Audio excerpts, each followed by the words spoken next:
자, 데일리인트 IBK투자증권 박근영 부장님 또 나오셨습니다. 어서 오세요. 네, 안녕하세요. 네, 월천 박근영입니다. 월천? 네. 월천. 저희가 또 개편을 앞두고 있기 때문에 여러 가지 또 요구 사항이 새로운 호죠. 월천. 예, 지난주 금요일 날 보시는 분들께서 붙여주신 호입니다. 네, 월천은 줘야 되지 않겠냐. 네. 하늘에 뜬 달이란 뜻이 아니고요. 네. 이 정도 자료 준비하는데 월천은 줘야 된다라는 구독자분들의 아주 거침없는 이야기를 통해서 월천이라는 호를 붙여주셔서 너무 감사드립니다. 그걸 이제 부장님이 다시 확대 재생산하고 계신 그런 상황입니다. 제가 굳이 확대 재생산을 할 필요가 있을까요? 하신 거 아닌가요? 자료로는 월 1억이죠. 이렇게 좋은 자료 딱 압축해서 어떻게 1시간 동안에 딱 풀어냅니까? 자, 그러면 월 1억짜리 자료 오늘도 한번 가보도록 하죠. 네, 코스피는 3.2포인트 상승 출발 보였습니다. 출발부터 외국인들은 코스피 200과 선물을 매수했고요. 기관은 현선물 매도 출발하면서 다소 좀 얄미운 모습이었습니다. 반도체와 대형 IT 그리고 정유화학과 건설, 조선 피팅 등의 강세 출발. 보시면은 뭐 반도체, 정유화학, 건설, 조선 이게 다 대부분 경기 민감 업종이죠. 이런 것들이 올랐고요.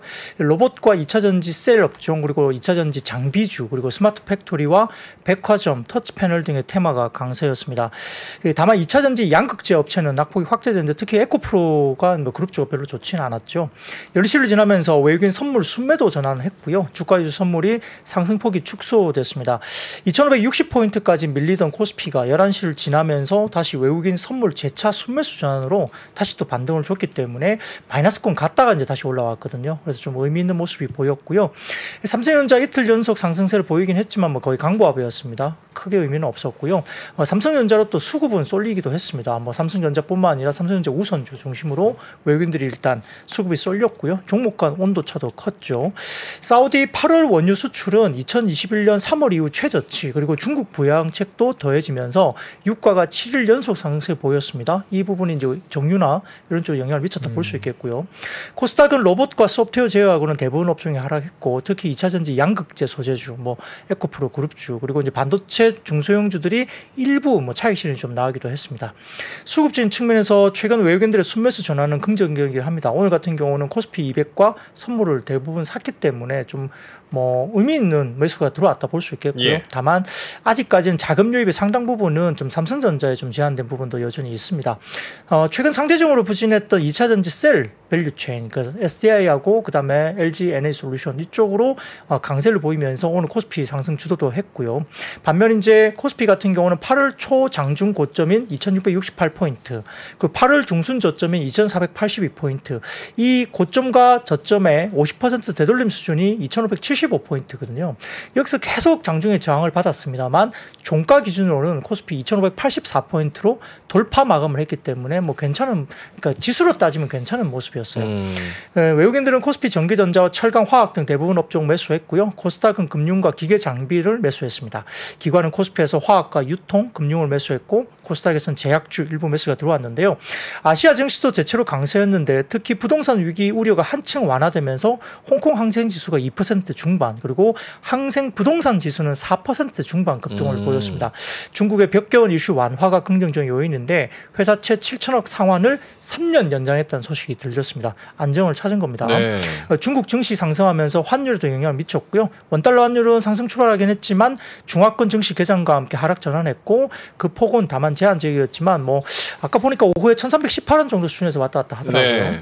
업종별로는 철강, 금속과 화학이 강세였는데 특히 2차전지 밸류체인 반등세에 포스코 홀딩스가 오늘 이제 장중에 5%대 급등했는데 포스코가 10월부터 리튬 양산한다 이 이야기가 나오면서 포스코 그룹주가 대부분 좋았습니다. 네. 7월부터 국제유가 상승세 지속되면서 S오일, 금호석유 등의 정유주 강세가 뚜렷했고요. 신세계, 현대백화점 등 중국 소비 관련주. 왜냐하면 이게 백화점뿐만 아니라 이제 면세점을 갖고 있는 체인이죠. 그래서 괜찮았고요. 반면 보험이 가장 부진했고 서비스업도 수익률 하위권에 위치하면서 롯데렌탈의 지분 매입 이슈가 불거진 소카는 급락세를 보이기도 했습니다. 통신업과 음식료품, 경기 방어 업종들도 부진했고요. 코스닥은 외국인 기관 동반 순매도에 코스피 대비 상대적으로 약세였는데 업종별로는 기계 장비와 소프트웨어 강세 반면 반도체와 운송 장비 부품 그리고 인터넷 약세였습니다. 테마별로는 역시 로봇 테마주 상승세가 역시 밸류에이션 무관하고 그다음 급등세가 나왔다 이렇게 볼 수 있습니다. 삼성전자는 외국인이 2,500억 담았음에도 불구하고 결국은 보합으로 딱 71,000원에 끝나버렸거든요. 기사로서는 개인들이 워낙 오래 물려 있어서 아유 7만 원 오면 그냥 어우 지긋지긋하다 하고 뭐 던진다 뭐 이런 얘기가 있는데 그거 어느 정도 공감하세요? 사실 뭐 시총 비중이 워낙 큰 종목이니까 사실 당일 변동성이 한번 커지고 나면은 또 여러 가지 부작용이 있을 수밖에는 없죠. 오늘은 예. 제일 아까도 잠깐 언급드렸었지만 유가에 대한 반응이 가장 흥미로웠었거든요. 네, 맞습니다. 사실 지난 뭐 수개월 사이에 이제 유가가 오르면 우리는 항상 이제 물가 걱정만 하고 그쵸. 금리가 튀니까 시장은 조금 움츠러드는 이런 논리만 했지. 네. 유가가 올라서 에너지를 봐야 된다. 사실 이런 감 사실 없었거든요. 네. 근데 오늘 또 정유주들이 의외로 강해서 네. 아주 흥미로웠어요. 네, 뭐 유가 관련해서는 뭐 우리가 계속 이제 인플레 우려만 계속 그러니까요. 했잖아요. 예, 그래서 뭐 천연가스가 올라간다, 유가가 올라간다. 이것만 계속 이제 인플레 지표가 그래서 어떻게 발목을 잡을 거냐. 뭐. 호재라는 인식을 잘 안 해왔었어요. 네, 금리 인상 될까봐 전전긍긍하고 뭐 이런 네네네. 부분들이 계속 나왔지 않습니까? 가솔린 가격 올라가면 어떻게 될까? 지금 또 드라이빙 시즌 아니겠습니까? 미국 맞아요. 또 그러다 보니까 이제 유가에 대한 민감한 반응이 있을 수 있는데 사실 뭐 유가로 생각하면 한 $70 잠깐 무너졌다가 그 정도에서 하반 경직이 나왔고 70한 2, 3달러 정도 수준에서 미국이 이제 전략 비축률을 사기 시작한 가격이 70한 $2 이 정도 수준이거든요. 그러니까 하방은 한 $70 정도는 막혀 있을 거야. 근데 상방도 그렇게 많이 올라가긴 힘들어. 왜? 중국이 지지부진하니까 경기가 뭐 좋아진다는 거, 중국이 좀 지지부진하니까 유가 많이 올라가긴 좀 힘들어. 이렇게 해서 박스권 생각만 하고 있었죠. 네. 근데 갑자기 오늘 SO일이 막 급등하고 이러니까 그러니까요. 이게 뭐야? 뭐 지난주 금요일은 삼성전자 분위기 좋았는데 뭐 이런 분위기가 갑자기 나타난 거죠. 네. 그래서 이제 조금은 역시 수급이 엄청 빠른 것 같다. 일단 느낌은. 그러니까 PB 입장에서는 하루 이걸 종일 수급이 빠르다라고 봐야 되나요? 아니면은 네. 빈집털이라고 봐야 되나요? 모르겠어요. 그걸 뭐 빈집 처리를 해야 될지 모르겠지만 엄청 빠릅니다. 확실히 움직이는 게 뭐 로봇 좋았다가 AI 좋았다가 뭐 그러니까요. 또 반도체 좋았다가 2차 전지 또 갑자기 급등했다가 뭐 이런 시속 게임 등등을 포함한 수급이 엄청 빠른 것 같긴 해요. 그래서 사실 쫓아다니면서 매매하기는 너무 힘든 거예요. 그럼요. 예, PB들 입장에서도 고객들한테 이걸 쫓아다니면서 뭘 하기가 정말 힘들고요. 그나마 이제 대응을 장중에 그래도 이제 고객들한테 실시간 어떤 내용들을 장중에 대응을 해드리면 그나마 아시면서도 매매를 못 하실 것 같아요. 내가 내 손에 받아도 당장 이거 받자마자 사고 이러지는 못하잖아요. 그렇죠. 생각도 해봐야 되고 이걸 살까 말까 고민도 해봐야 되고 어느 정도 가격에 사야 될지에 대한 고민도 해야 되는데 근데 움직임이 너무 빠르다는 거죠. 뭐 좀 이따 말씀드리겠지만 로봇 관련주, AI 관련주 사실 뭐 상한가 가버리면 왜 상한가 가는지 잘 모르겠어요. 사실 뭐 솔직히 밸류 작업이 안 되는 종목들이 뭐 뉴스 하나 뚝 뜨는데 갑자기 어디가 상한가 가버리고 이래버리니까 조금 너무 빠릅니다. 그래서 조금 더 저희가 좀 지켜볼 필요는 있겠지만 네. 뭐 어쨌든 그럼에도 불구하고 유가가 올라가는 데는 조금 의미는 있어 보여요. 그래서 그 내용을 좀 가져와 봤는데 예. 사진을 띄워주시면은 이제 크루드 오일 WTI 기준인데요. 일단 좀 약간 박스권을 벗어나는 듯한 느낌이에요. 85달러 정도 수준에서 살짝 걸릴 것 같았는데 네. 일단 86달러 선으로 일단 올라오긴 했습니다. 와. 근데 이제 뭐 WTI 같은 경우는 오펙 플러스 자발적 감산 연장 기대감이 좀 있는 것 같고요. 지난해 11월 이후 일단 최고치를 기록한 모습이 일단 나왔습니다. 그렇네요. 그리고 이제 사우디아라비아가 8월에 하루 100만 배럴 원유 수출 줄이고 4분기에도 감산을 또 연장하겠다 이야기 나왔고요.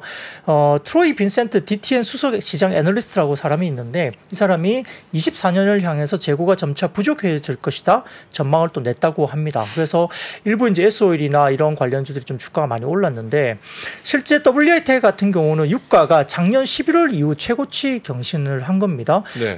뭐 아까 말씀드린 대로 브렌트유도 연중 최고치를 또다시 경신하고 있고요. 말씀드렸듯이 사우디나 러시아 등의 오펙 플러스 회원국들이 감산을 연장하겠다는 전망 때문인데 근데 재밌는 것은 유가만 올라가는 게 아니에요. 왜냐하면 지금 신영증권에서 아침에 코멘트를 잠깐 내기로 했지만 해양 플랜트 전문 업체인 테크닙 FMC라는 회사가 있습니다. 네. 이 회사도 52주 신고가를 경신했습니다. 플랜트 회사들이 52주 신고가를 내기 시작했어요. 유가가 오르다 보니까 옵쇼어 수익성이 좋아질 것에 대한 수급적인 베팅이 들어갔다고 평가를 했고요. 이외에도 미드스트림 전문 업체인 베이커 휴지스라든지 그다음에 CNX 리소시스라는 회사가 있는데 이 이쪽 관련해서도 역시 52주 신고가를 경신하고 있는 모습입니다. 근데 다음 사진 보시면은 유가 오른 것에 대해서 정유업체가 좀 올라야 될 이유가 좀 보이기도 합니다. 자, 2023년 정제마진 추이가 보시면 3달러 미만까지 빠졌던 정제마진이 지금 14달러 이상 올라왔죠. 이게 8월 넷째 주의 정제마진이에요. 정제마진이 엄청나게 올라오고 있다는 거죠. 그럼 이익이 엄청 좋아지겠죠. 그죠? 유가와 상관없이 일단 정제마진 좋아진다는 거고요.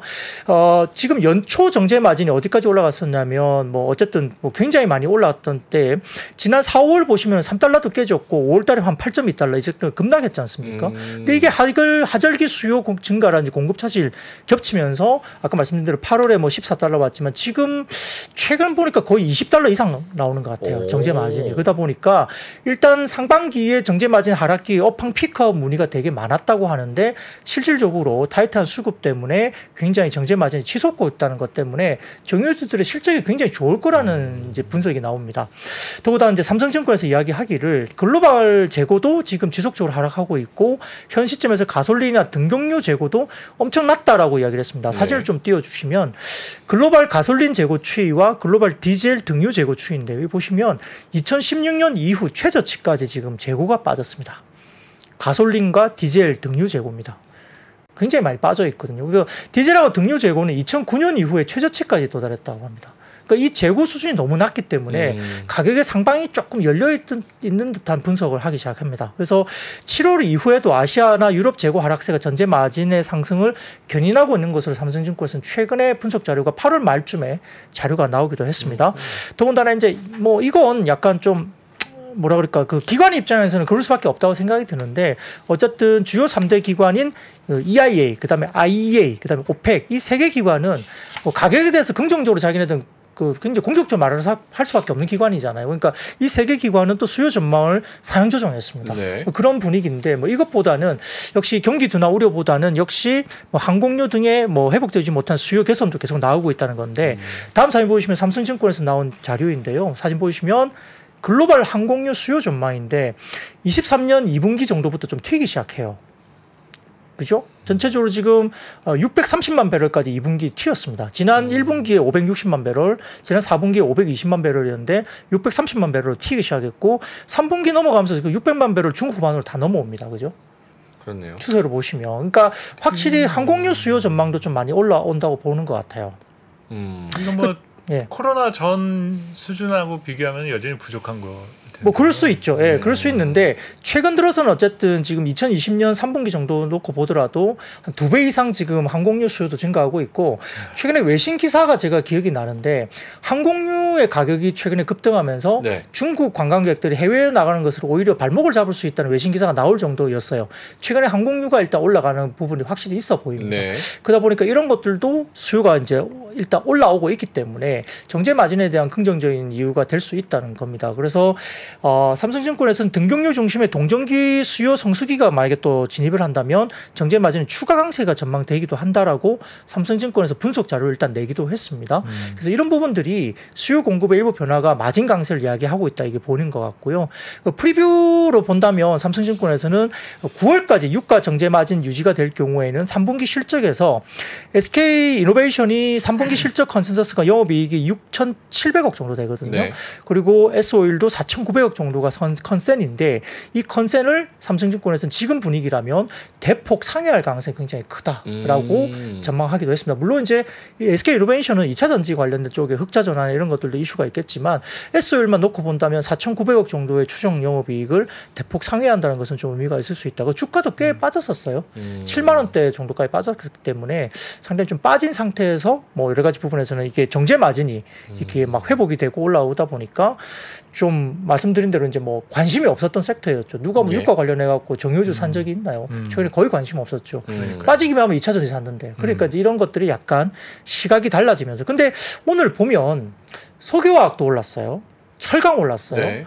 정유 올랐어요. 그렇죠. 대부분 경기 민감 업종이고 최근에 좋았던 조선주도 반응했고 피팅 업체 반응했고 대부분 경기 민감 섹터예요. 그러니까 약간의 배경에는 아까 말씀드렸던 일부 이제 중국 쪽에 뭐 디벨로퍼 관련된 뭐 채권의 만기 상환 연장이라든지 네. 중국의 뭐 부동산 어떤 부분에 대한 약간의 불확실성이 좀 완화되고 하반기에 좀 더 강력한 완화책이 나올 것 같다는 이야기. 그리고 9월 중순에 뭐 금리 관련된 부분들이 또 인민은행이나 이런 부분들에 대해서 조금 9월 25일경에 뭔가 나올 수 있다 이야기가 좀 사실 오늘 장중에 좀 돌았거든요. 중국 시장에 대해서. 뭐 그런 게 뭔가 나오기 시작하면 이제 중국 쪽의 경기에 대한 회복에 대한 기대감 이런 것들이 결국은 뭐 순수 NCC 실제가 안 좋을 거예요. 근데 오늘 뭐 대한유화, 뭐 롯데케미칼 다 주가들이 좋았거든요. 더군다나 효성그룹들도 급등했어요. 뭐 우리가 명앵커님이 좋아하시는 뭐 스판덱스 이런 것들, 이런 것들에 좋죠. 대한 뭐 좋은 이야기. 룰루레몬 같은 경우에 상당히 안 좋은 상황에서 지금 그 섬유의복 쪽 굉장히 좀 분위기가 약간 보수적으로 보는데 룰루레몬이 이번에 2분기 실적 내면서 가이던스보다 실적이 좋았고 다음 분기 가이던스가 굉장히 공격적으로 룰루레몬이 이야기를 했거든요. 네. 스판덱스는 굉장히 좋을 수 있는 거예요.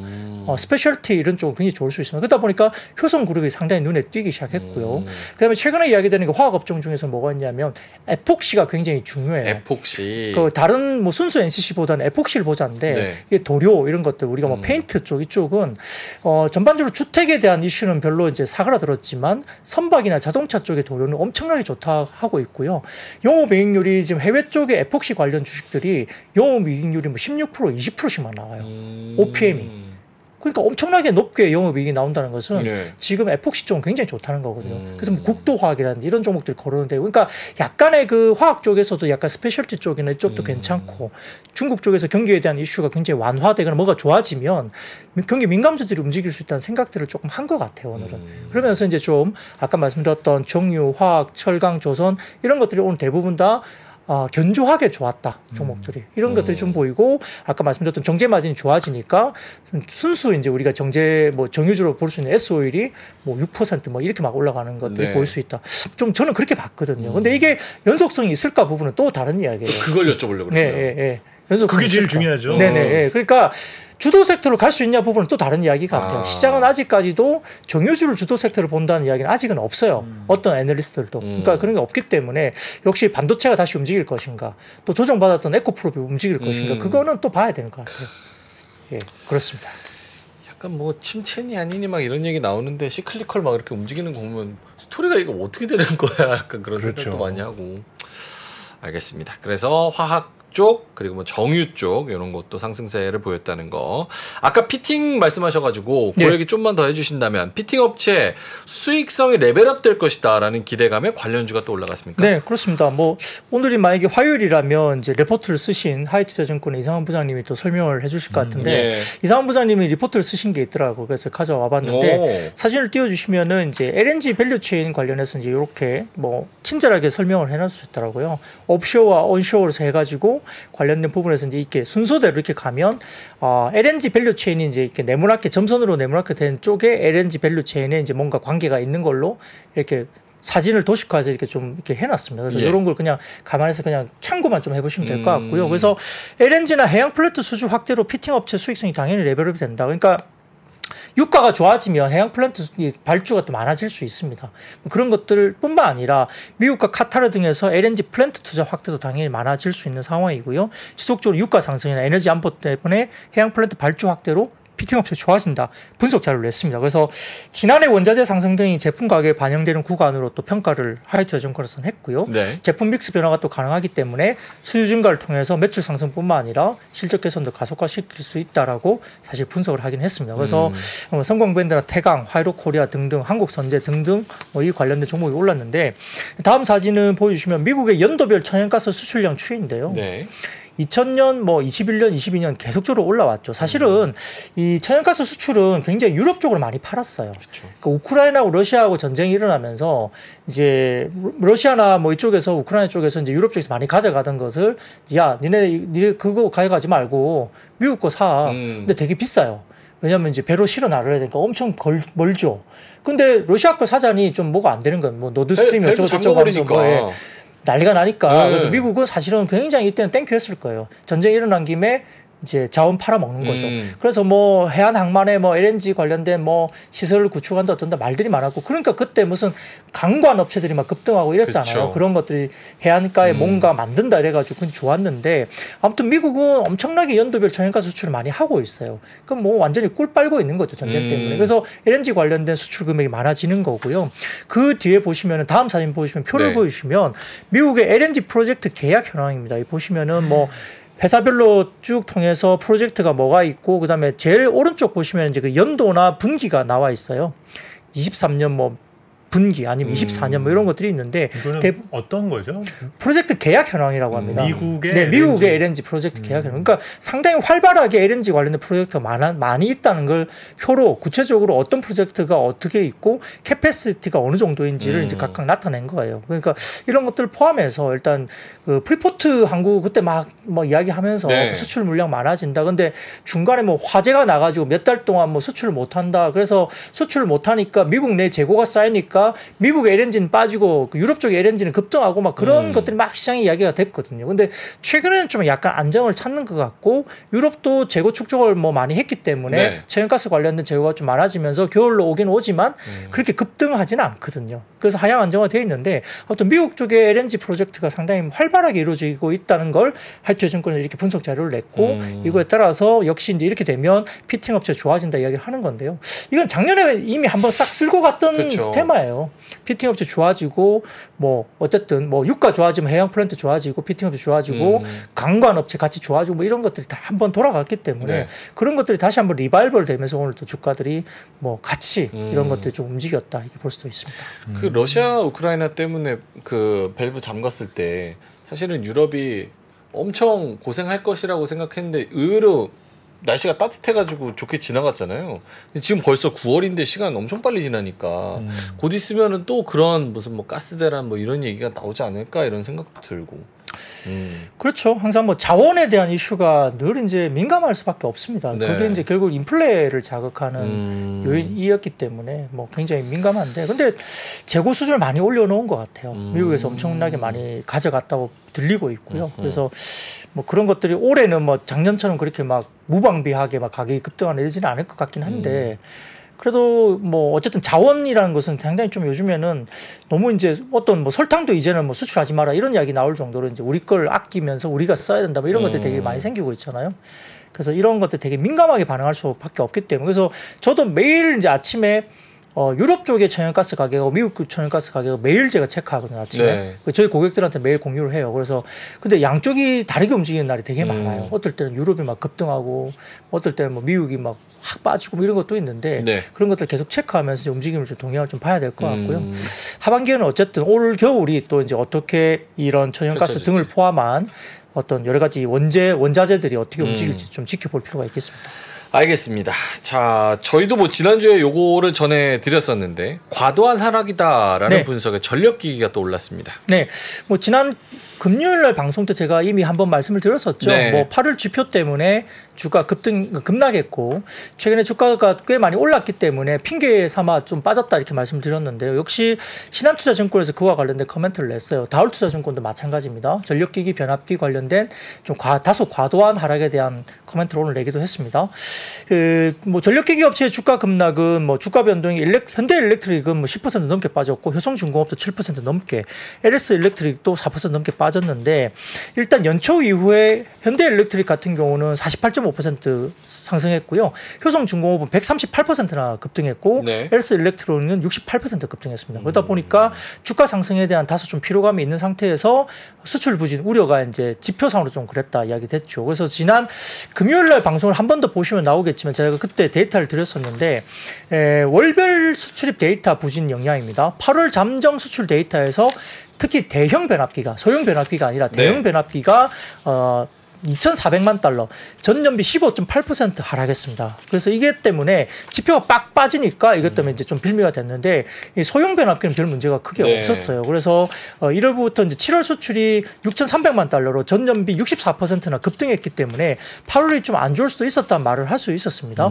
근데 문제는 이제 수출 통관 데이터가 사실은 후행 지표이고 3분기에도 호실적이 예상되고 있고 실질적으로 대형 변압기 수출 단가는 킬로그램당 14달러로 전년비 35.9%나 급등 중입니다. 그러니까 8월 지표에서는 수출 지표가 엄청나게 빠졌지만 단가는 오히려 급등했거든요. 그러니까 단가가 올라가는데 이게 월별 수출 데이터 지표가 많이 빠진 거에 대해서 너무 걱정을 해야 되는 거냐 이런 이야기가 나왔고 실질적으로 지난 금요일날 제가 방송 때 어느 한 사이트에서 제가 발췌해온 자료를 보여드리면서 2020년도부터 22년까지의 월별 이렇게 수출 데이터 보니까 들쑥날쑥하고 어떤 달은 반토막 났다 그 다음 달에 또 두세 배 올랐다 막 그랬잖아요. 그래서 전체적인 흐름에서는 월별 등락폭이 굉장히 좀 변화가 심했다. 근데 전체를 우리가 봐야 되는 것은 뭐죠?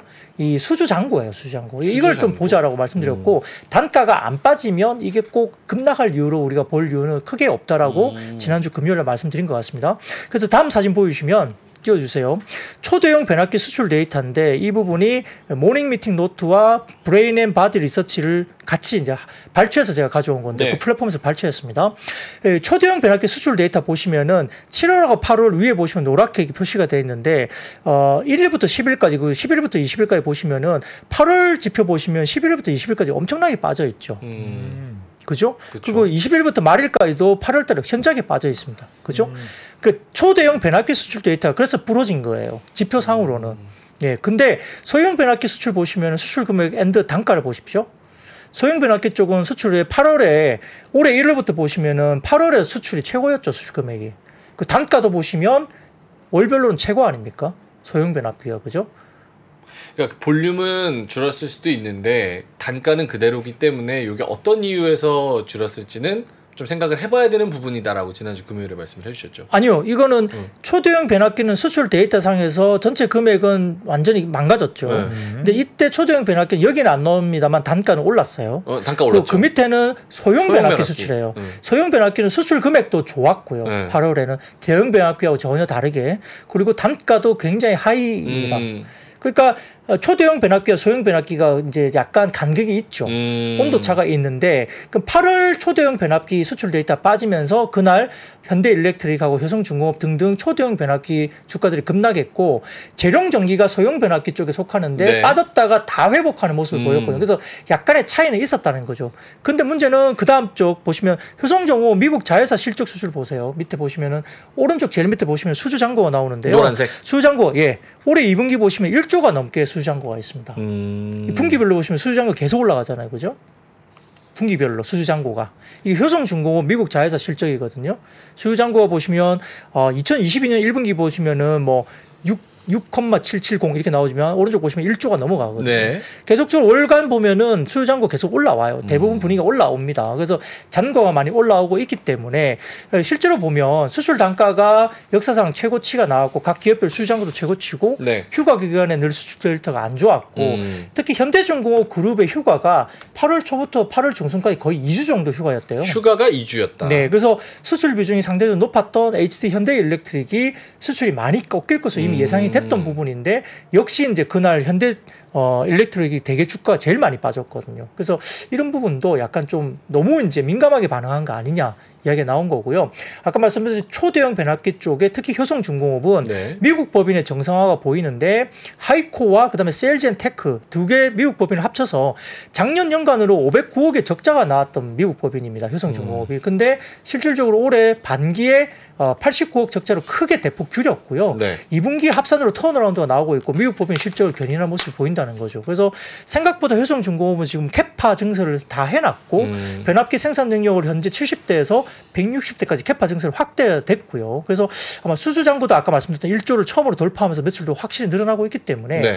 이번 뭐 작년 8월 이번 8월의 데이터만 가지고 주가 빠진 것은 조금 문제가 있다. 그리고 주로 이제 미국 시장의 대형 변압기가 미국 성배전의 90% 다 담당합니다. 다시요. 그러니까 대형 변압기 쪽이 굉장히 중요해요. 대형 변압기가 미국 송배전의 90%를 담당한다. 예, 그렇죠. 그래서 미국 내 설치된 대형 변압기 70%가 25년 이상 연한이 도래했기 때문에 예. 이걸 이제 바꾸는 작업이거든요. 그래서 대형 변압기 수명을 한 3, 40년 예상을 한다 하더라도 교체 수요가 지속적으로 나오고 2035년까지는 계속 전력 개통해서 넷제로를 달성했던 계획을 추진 중에 있는 상황이기 때문에 이 변압기 관련된 지표는 당분간 좋을 거라는 거죠. 네. 그래서 이런 부분들이 전반적으로 좀 변압기 쪽에 대한 반등을 좀 일으키는 어떤 분석 자료가 신한투자증권이나 다울투자증권 나왔다 볼 수 있겠고요. 더군다나 이제 중소형 관련된 소형 재룡전기 같은 경우도 시가총액이 지금 한 4,100억대 정도 되거든요. 네. 4,160억 정도인가 오늘. 그런데 2분기에만 영업이익이 197억 나왔습니다. 그 분기별로 이런 분위기면은 뭐 3분기, 4분기 특히 성수기가 4분기라고 하는데 재룡전기 입장에서는 최근에 주가가 뭐 조금 움직이기도 했지만 아직까지는 밸류에이션 상으로는 여전히 아주 비싸게 보기엔 좀 어렵다. 이런 논리도 있을 수 있거든요. 그러다 보니까 변압기 쪽은 아직은 좀 보자. 여전히 좀 빠지면은 사실 좀 긍정적으로 봐야 되는 거 아니냐. 예. 이런 논리에 신한투자증권과 다울투자증권 리포트가 동시에 나왔다. 볼 수 있습니다.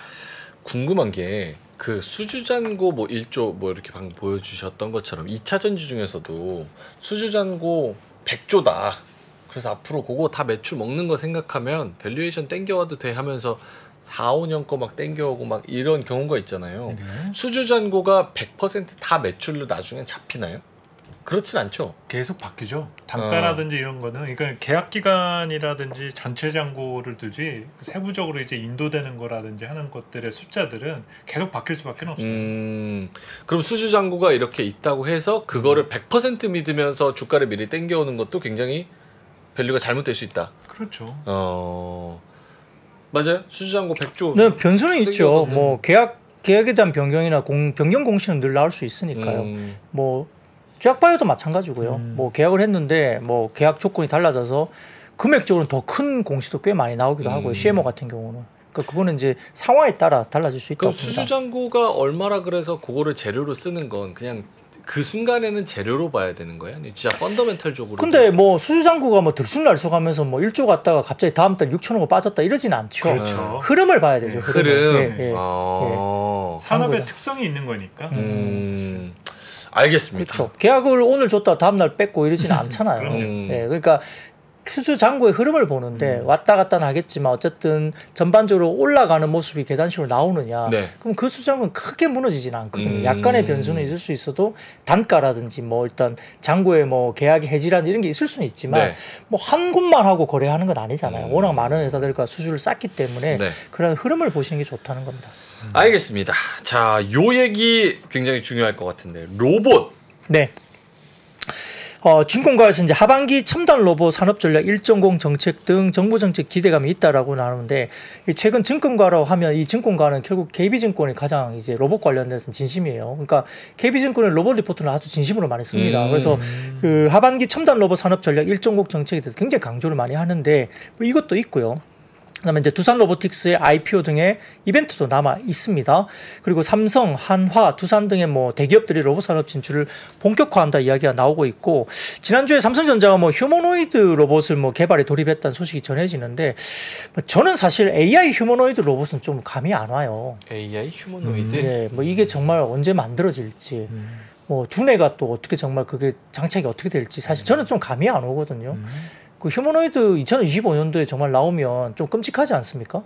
근데 보스턴 다이내믹스 움직이는 거 보면 거의 진짜 인간이랑 흡사하던데 이 움직이는 피지컬은. 근데 모르겠어요. 그게 뭐 어떻게 정말 실전으로 배치가 될지 모르겠지만 산업적으로. 터미네이터 되는 거죠. 근데 휴머노이드는 사실 좀 와닿지는 않아요. 그래서 우리가 뭐 그냥 생산 공정에서 이렇게 뭐 협동 로봇이나 뭐 다른 산업용 로봇은 뭐 팔이 움직여서 뭐 자동화한다거나 이런 것은 제가 뭐 당연히 뭐 받아들일 수 있는데 모르겠어요. 뭐 삼성전자 이재용 뭐 회장이 휴머노이드 로봇 개발해라 말했다고 주가 상한가 간다?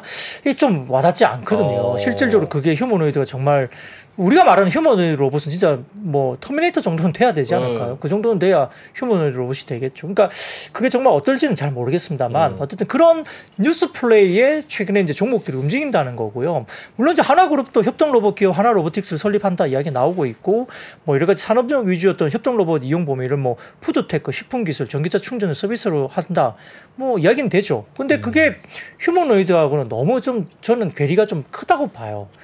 팔 하나 움직여갖고 뭐 치킨 튀기고 이런 건 가능하죠. 근데 뭐 지금 뭐 그 라흐마니 노프님께서 말씀하신 것처럼 이게 휴머노이드라는 우리의 그런 이미지 여기에서 조금 다른 그런 그림들이 나올 수도 있지 않을까 이런 생각도 많이 하고. 뭐 그렇습니다. 근데 이제 실제 우리가 정말 우리 실생활에서 느껴질 수 있는 것은 뭐 이렇게 뭐 보조용 뭐 우리가 뭐 제임스 힙 같은 우리가 입고 보조기구로 아니면은 뭐 우리가 그 톰 크루즈 영화가 있죠. 그 전투에 나갈 때 그 군인용 엣지 오브 투모로우. 엣지 오브 투모로우. 거기서 군인용 뭘 입고 근력을 향상시켜서 뭔가 힘을 더 쓰고 이건 와닿아요. 우리가 뭐 그런 것들은. 근데 휴머노이드 로봇을 뭐 산업에 투자한다 뭐 이렇게 해서 뭐 그걸 개발 돌입했다. 그래서 그날 뭐 어떤 종목이 상한가 갔다.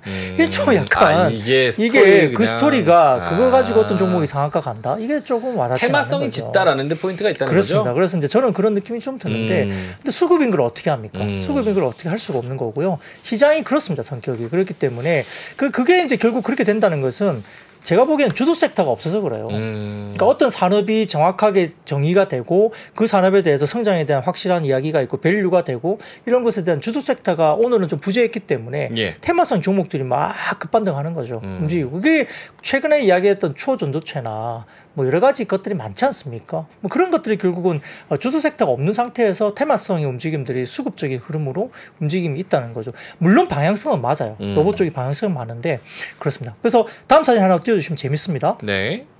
그러면 로봇이 이제 그러면 이대로 끝나느냐? 제가 이렇게 말씀드렸다고 해서 로봇이 끝날 거냐? 그렇지 않을 수도 있다는 거죠. 왜냐하면 엄브렐라 리서치 쪽에서 하반기 로봇 관련 이벤트를 이렇게 자료를 이렇게 정리해 주신 게 있어서 가져와서 재밌어요. 야, 보니까 하반기까지 계속 이렇게 뭐가 있어요. 로봇 관련된 이벤트가. 8월부터 두산 로보틱스 상장도 9월 21일 날부터 있죠. 로보월드 국제인증 전시회가 있죠. 삼성 LSI 뭐 테크데이가 또 10월 5일에 있죠. 10월 중에 또 하나 로보틱스가 출범이 되죠. 11월 17일부터 지능형 로봇법 개정안이 적용이 되죠.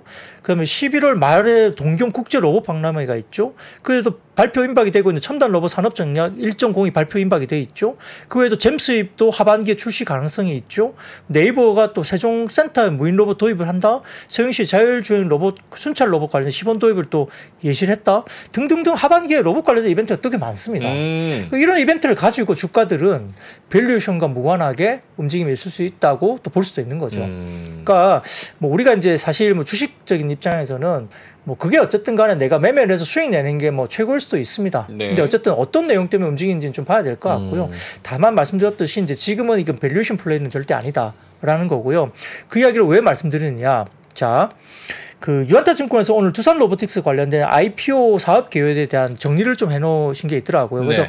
유한타증권에서 가져와 봤는데 그렇습니다. 지금 이게 보시면은 제가 단순하게 내용만 좀 말씀드릴게요. 그래서 뭐 관련된 경쟁력이 뭐가 있느냐. 경쟁사 대비 두산 로보틱스가 제품의 세분화 통화를 통한 어떤 모델을 보유하고 있고 특히 20kg이 넘는 고중량 제품에 대한 경쟁력이 높다. 사람이 옮길 수 있는 무게가 약 25kg 정도 내외인데 물론 뭐 더 무거운 것도 옮길 수 있겠지만 일반적으로 일을 하는 사람들이 옮기는 것에 대한 부분들이 있는데 일단 20kg 넘는 고중량 제품에 대한 경쟁력이 두산 로보틱스 상당히 높은 제품군이 많다.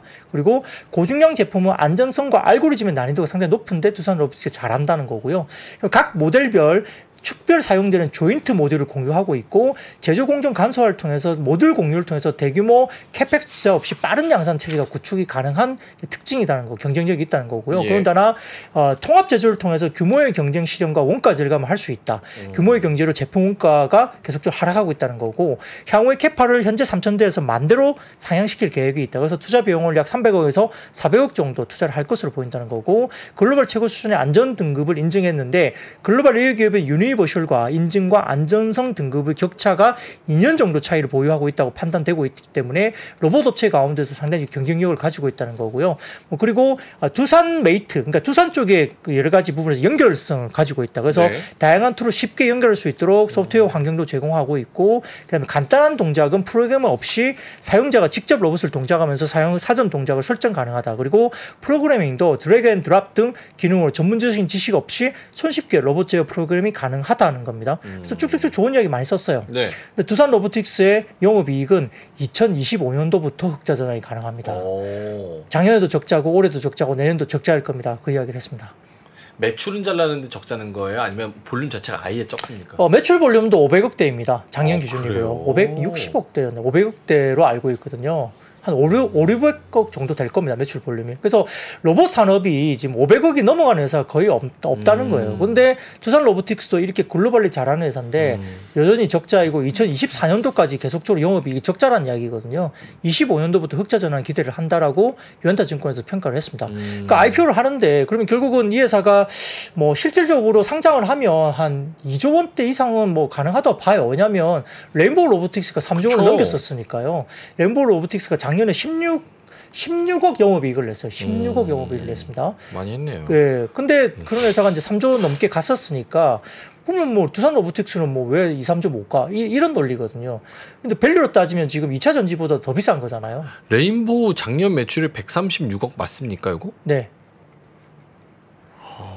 네, 그러니까요. 그러니까 이제 어떻게 보면 2차 전지 비싸다 말도 못 해요. 로봇 산업을 보면. 그렇네요. 예, 그렇기 때문에 좀 만만치 않은 섹터예요. 근데 오늘 올라간 거 보면 SPG나 뭐 SBB 테크 이런 감속기가 대동은 이제 MOU 그렇죠. 때문에 약간의 뭐 오늘 로봇 관련된 사업에 대한 새로운 모멘텀을 냈기 때문에 급등을 하기도 했지만 뭐 대동은 그 자체로서 워낙 싸기도 했어요. 연기계 관련 주이기 때문에. 싸더라고요. 근데 예를 들어서 뭐 레인보우 로보틱스나 뭐 두산 로보틱스 이야기하면 2차 전지 에코프로는 뭐 실적도 몇 천억이 나오는데 몇 점 왜 못 가냐, 그 말 할 수 있는 거거든요. 그러니까 로봇 산업은 사실 이런 모멘텀 플레이나 뉴스 플레이가 상당히 많고 테마성 움직임이 많고요. 그리고 또 감속기를 하는 회사들도 결코 그 감속기 관련해가지고 돈을 많이 못 벌어요. SPG 같은 경우도 전체 매출의 한 30-40% 정도 수준일 거예요. 로봇 관련 사업부는. 매출 부분에서 전체가 로봇 사업이 아니거든요.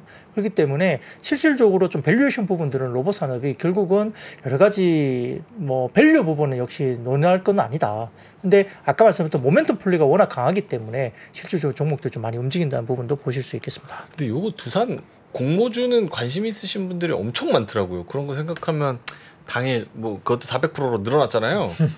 그런 거에서는 좀 핫한 주식이 되지 않을까라는 생각도 조심스럽게.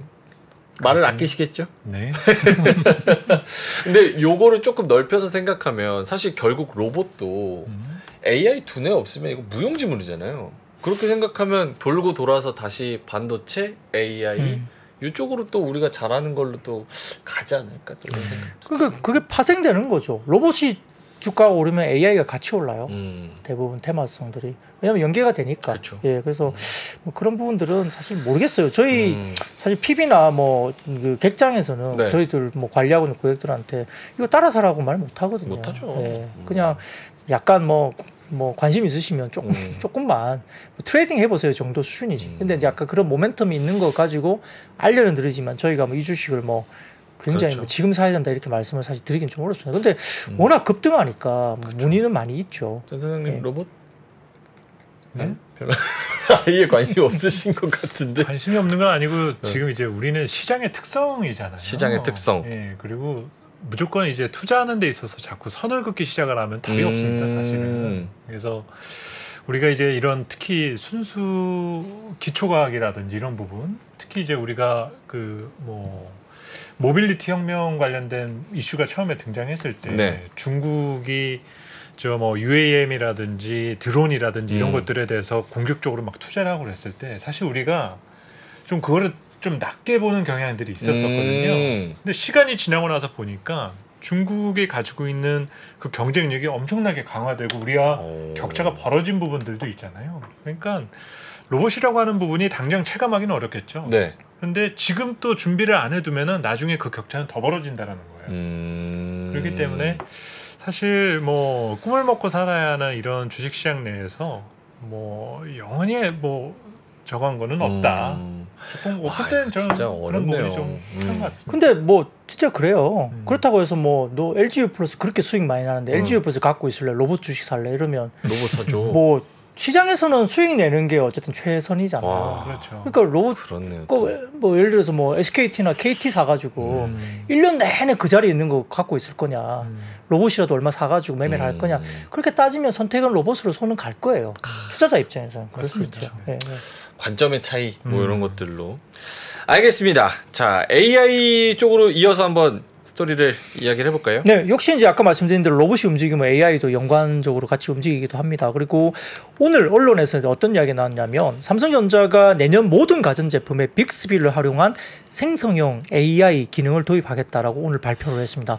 뭐 집에서도 저도 지금 뭐 빅스비도 부르기도 하고 그다음에 저희 뭐 에어컨이나 가전 같은 거 저도 이제 AI 형식으로 되게 제어를 많이 하거든요. 그래서 스마트폰으로 뭐 이렇게 에어컨도 제어도 하고 뭐 예. 다른 것도 제어를 많이 저도 하고 있어요. 그래서 예를 들어서 뭐 이런 기능도 있죠. 뭐 집에 가기 전에 얼마 도착하기 전에 미리 스마트폰으로 이렇게 연동해서 하면 미리 뭐 에어컨을 켜놓는다거나 뭐 도착하기 전에 그러면 이제 에어컨이 들어가기 전에 미리 연동이 돼서 들어가면 시원한 이제 그런 쾌적한 상황을 만들 수 있고 이런 것들이 연동되는데 아무튼 삼성전자가 내년 모든 가전제품에 이제 빅스비를 이용하고 그다음에 스마트 띵스라는 걸 연결해서 이제 초 연결 어떤 그런 상태로 간다는 거잖아요. 뭐 충분히 그 개연성은 있다고 봅니다. 그래서 연결된 생활 가전을 넘어서 이제 고객에 대한 패턴이나 학습형 맞춤형 솔루션을 준다. 뭐 그런 개념은 이미 투입이 전 되고 있다고 봅니다. 거기다가 구글이 기업용 협업 툴 워크스페이스에 생성형 AI 서비스인 듀엣 AI를 정식으로 도입할 것으로 나왔습니다. 그러니까 AI 산업에 대해서 구체적으로 움직이고 있는 것이 보입니다. 그래서 네. 요금은 대기업에게는 월 $30 책정을 했고요. 과금이 된다는 거죠. 그러니까 수익형이라는 겁니다. 그리고 그 구글 워크스테이프 부사장은 일단 미국 CNBC와 인터뷰에서 소규모 조직이나 개인 사용자에 대한 가격을 아직은 확정하지 않았다 말을 했습니다. 그런데 기업형은 $30 나오고 있잖아요. 네. 그러다 보니까 일단 과금이 된다는 것이 이제 수익형 모델로 나온다는 거죠. 그리고 마이크로소프트 같은 경우도 지난 7월 월 $30에 MS365 파일럿, 코파일럿을 선보였죠. 그러니까 돈을 과금해서 뭔가를 서비스를 하기 시작했다는 거고요. 오피스 프로그램 생성 AI 결합을 도입한 제품입니다. 그리고 네이버도 하이퍼클로버 X를 공개하면서 지금은 무료이겠지만 결국은 이제 기업형 생산성이라는 여러 가지 도구를 통해서 유료화하겠죠. 개인한테도 언젠가 유료화할 겁니다. 그런 것들이 나오면서 AI 관련 주식이 올랐는데 여기에다가 사진 좀 띄워주시면은 2024년 디지털 플랫폼 정부 예산이라 해가지고 이게 정부가 24년 총 예산에 거의 1조 가까운 이 AI 관련된 플랫폼 사업에 대해서 이제 예산 배정을 했고요. 이와 관련해서 다음 사진 보시면 분야별 주요 사업입니다. 하나의 정부, 똑똑한 나의 정부, 민관 성장 플랫폼, 신뢰 안심, DPG 구현 이렇게 해서 관련된 예산 편성을 했습니다. 예. 그러니까 언제 나온 건가요? 오늘 이야기가 쭉 뉴스에 돌았어요. 그래서 정부가 이 디지털 플랫폼 정부 예산안에 1조 가까운 배정을 하고 플랫폼이나 AI 관련된 쪽에 일단 정부가 드라이브를 걸었다. 이런 것들이 좀 오늘 영향을 미치지 않았나 싶거든요. 이런 것들은 한번 기사를 찾아보시면 이 내용이 좀 나오니까 한번 지켜보시면 좋을 것 같습니다. 네. 하나 더 할 수 있을 것 같은데 중국 관련해서 좀 기대감 가지고 계신 분들 네, 워낙 양이 많아서 네. 다음에 한 3분의 2 정도밖에 못했는데요. 자, 다음 하나만 말씀드릴게요. 사진 좀 띄워주세요. 보도자료입니다. 올해 립스틱 수출 역대 최대 전망한다 이야기 나왔습니다. 이거는 국내 보도자료입니다. 보도자료. 그 립스틱 매출이나 이런 것에 대해서 명민정 아나운서가 굉장히 많은 기여를 했을 거로 제가 생각을 하는데요. 그 1월부터 7월까지의 립스틱의 입술 화장품 수출이 1억 9,800만 달러, 전년 동기 대비 63.5%나 큰 폭 증가하면서 동기간 최대 실적을 달성했습니다. 수출이죠. 예, 물론 내수도 마찬가지고요. 그렇습니다. 그래서 굉장히 좋고요. 다음 사진 보시면은 관련 통계, 립스틱 등의 입술 화장품 수출입 현황인데요. 무역 수지가 엄청나게 좋습니다. 지금 보시면 2014년부터 시작해서 22년 그리고 23년 1월에서 7월까지 보시면 오른쪽에 위에 제일 첫 번째 표의 오른쪽 보시면은 무역 수지 금액이 엄청 좋죠. 보시면 그죠? 그렇네요. 네, 그렇습니다. 그래서 저렇게 굉장히 입술 화장품 관련된 수출입 현황에서 무역 수지도 좋고 수출도 증가율이 상당히 좋거든요.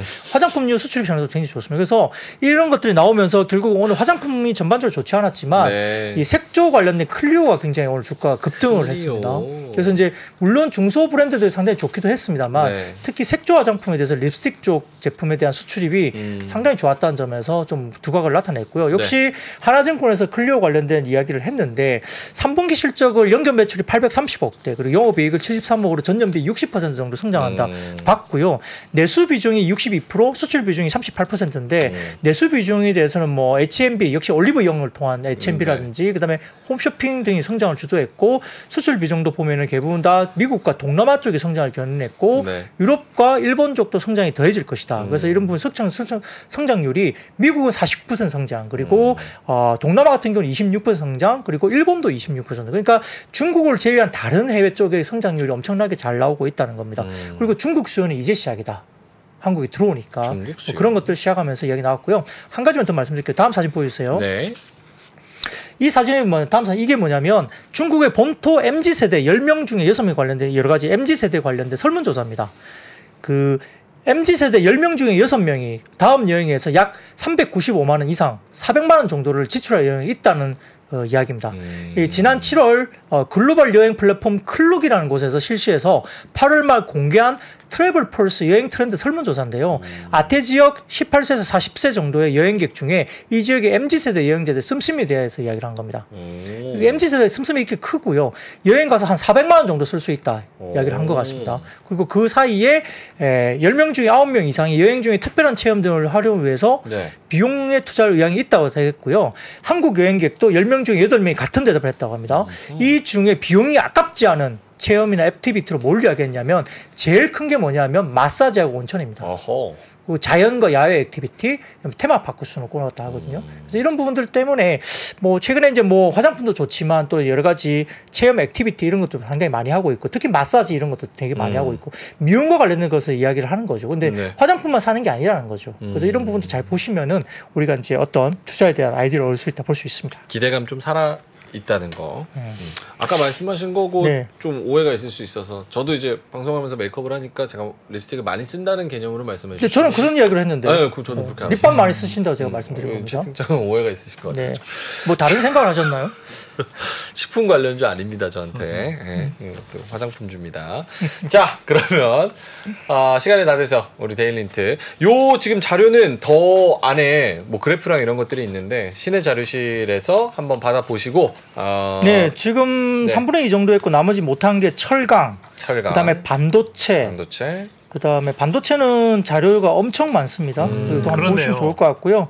뭐 그 외에 뭐 재건 관련주는 그냥 테마성인데 특히 반도체 관련 자료라든지 철강 관련 자료가 뒤에 엄청나게 많거든요. 네. 오늘 방송을 다 못 하고 가는데 시내 자료실 한번 보시면, 근데 뭐 반도체는 지난주 금요일 날 또 워낙 또 좀 시간을 할애해서 많이 했는데 그 자료 말고 새로운 자료를 많이 넣어놨어요. 근데 시간이 없어서 오늘 못 하니까 보시면 좋을 것 같습니다. 알겠습니다. 시내 자료실 가셔서 한번 받아보시면 좋을 것 같습니다. 자, 그럼 데일리인트 IBK 투자증권 박근영 부장님이었습니다. 고맙습니다. 감사합니다. 감사합니다. 외환위기 오는 거 아니에요? 금융위기 오는 거 아니에요? 이런 질문들을 좀 굉장히 많이 받았었습니다. 탐욕이 되게 강했을 때 위험자산으로서의 극단적인 쏠림이 나타나고, 공포감이 극에 달했을 때 안전자산으로서의 극단적인 쏠림이 나타나거든요. 과거의 일이 미래에 똑같이 일어난다 이건 아니지만 그때 당시에 위기 상황에서는 어떤 공통점들이 있었는지를 보면서 우리가 대비를 하는 방법도 고민해 볼 수 있고요. 과거를 제대로 이해하는 순간 위기의 실체가 드러납니다. 오건영의 현실 경제 이야기를 서점에서 만나보세요.